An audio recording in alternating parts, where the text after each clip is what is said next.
ప్రధానమంత్రి నరేంద్ర మోదీ 3 రోజుల పర్యటనలో భాగంగా నిన్న రాత్రి గయానాలో జరిగిన రెండవ ఇండియా కారికామ్ సదస్సులో పాల్గొన్నారు. ఈ సందర్భంగా ప్రధానమంత్రి నరేంద్ర మోదీ డొమినికన్ ప్రధానమంత్రి రూజ్వెల్ట్ స్కెరిట్ను కలిశారు. డొమినికా అత్యున్నత పురస్కారం డొమినికా అవార్డ్ ఆఫ్ హానర్ తనకు ప్రదానం చేసినందుకు మోదీ ధన్యవాదాలు తెలిపారు. ఈ అవార్డును ప్రదానం చేయడం తనకు గర్వకారణమని, 140 కోట్ల మంది భారత ప్రజలకు ఈ అవార్డు అంకితమిస్తున్నానని మోదీ తెలిపారు.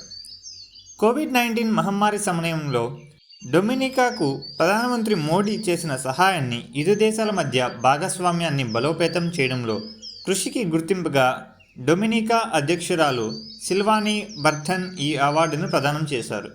అనంతరం ఆరోగ్య సంరక్షణ, సామర్థ్య పెంపుదల, ప్రజల మధ్య సంబంధాలను బలోపేతం చేయడం వంటి రంగాలలో భారతదేశం, డొమినికా దేశాలకు ఉన్న అవకాశాలతో పాటు ఐక్యరాజ్య సమితిలో సహకారంపై ఇరువురు నేతలు చర్చించారు.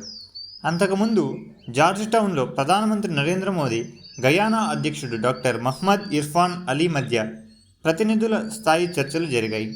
ఆరోగ్యం, హైడ్రోకార్బన్లు, వ్యవసాయం, అనుబంధ రంగాలతో సహా అనేక రంగాలలో సహకారాన్ని పెంపొందించుకోవడానికి భారతదేశం, గయానా 10 ఒప్పందాలపై సంతకాలు చేశాయి.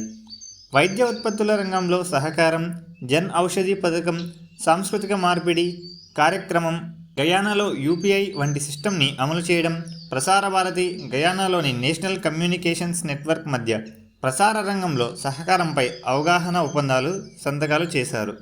అంతేకాకుండా గయానాలోని నేషనల్ డిఫెన్స్ ఇన్స్టిట్యూట్, గుజరాత్లోని రాష్ట్రీయ రక్ష విశ్వవిద్యాలయాల మధ్య అవగాహన ఒప్పందం కుదిరింది.